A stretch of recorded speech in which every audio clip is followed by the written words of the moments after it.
Imagine waking up one morning, feeling slightly different than usual. You sit on the edge of your bed, and instead of the usual rush to start your day, a strange, unsettling question sneaks into your mind. Who am I really? Not just in the sense of your name or job or history, but in the truest, deepest sense. If you peel away your preferences, your habits, your memories, and all the labels you've collected, what's left? This is a question of consciousness, of self, and of the ego, that elusive mask we wear but rarely examine. Many philosophers, scientists, and spiritual teachers have explored the nature of consciousness and the idea of self, attempting to find what lies beneath the surface. The path to discovering the real you often involves unmasking the ego, that layer of self-perception that molds how we operate. To truly see ourselves, we have to question the very ideas that form our identity. And if we're brave enough, we might find that the answers challenge the very foundation of how we understand life itself. The ego is often misunderstood. People might assume that it's simply pride or arrogance, but the ego is far more complex. At its core, the ego is a construct, a mental model of who you are, created by experiences, beliefs, and societal expectations. It's like a filter through which we view the world and ourselves. The ego tells you, I am this kind of person. I like these things. I dislike those things. I deserve this, and I fear that. But the ego is not your true self. Think of it as a mask, or perhaps a protective shell. It's built from memories of past experiences, judgments, fears, and hopes. For most of us, the ego becomes so strong that it dictates our every thought, action, and feeling. It convinces us that we are separate from the world and from others, forming an invisible boundary around our sense of self. However, this mask can also limit us. By identifying so strongly with the ego, we become trapped in a cycle of habitual reactions, unable to see beyond our own constructed reality. Imagine someone slighting you, perhaps ignoring your greeting. Your ego immediately reacts, interpreting this event through its narrow lens. It might whisper, "They're disrespecting you. You don't deserve to be treated like that." Suddenly, anger or hurt rises up, and you react defensively without pausing to consider alternative explanations. The ego has stepped in, dictating a response that might be more about protecting your image than uncovering any truth. What would happen if you questioned these reactions? What if, instead of responding defensively, you paused and asked yourself, who is it that feels slighted here?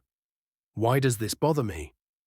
As you begin to investigate, you might realize that it's not your true self that's offended, but the ego, the collection of insecurities, past wounds, and fears that form your self-image.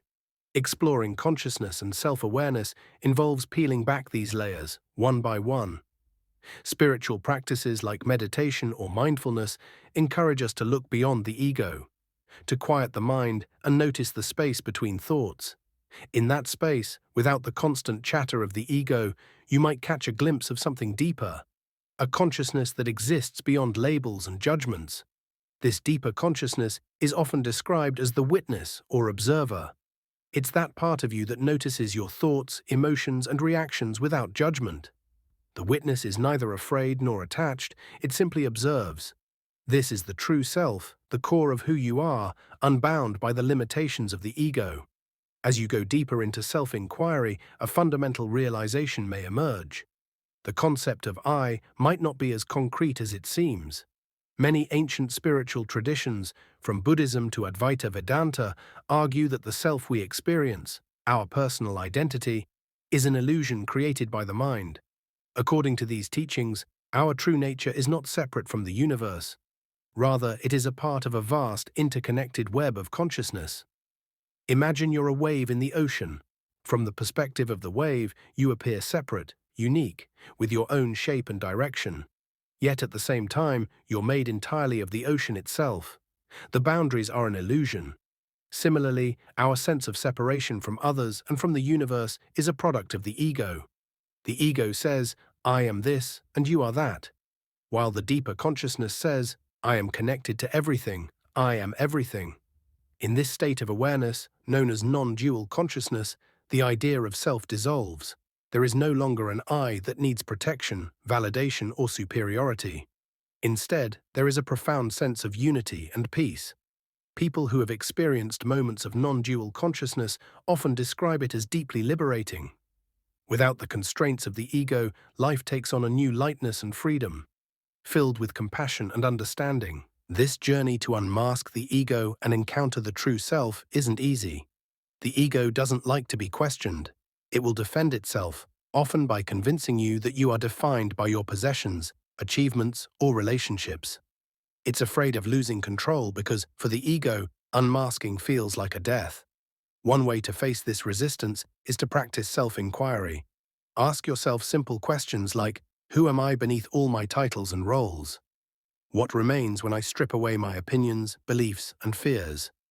At first, you may feel nothing but an unsettling emptiness, but if you stay with this question, you might begin to sense a vast, silent awareness, a consciousness that observes without judgment.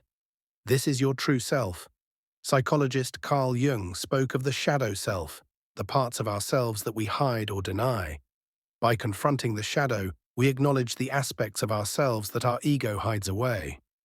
As uncomfortable as it may be, facing the shadow is essential for unmasking the ego. The ego constructs itself partly through denial, building a wall around certain traits or emotions it deems unacceptable. Yet by embracing these hidden parts, we gain greater self-awareness and empathy, moving closer to our authentic self. Unmasking the ego is not a one-time event. It's a lifelong process. The ego is persistent and will try to reassert itself. However, each time you catch it in the act, each time you pause, question, and observe rather than react, you weaken its hold. The goal isn't to destroy the ego, as it has a functional role, helping us navigate the world.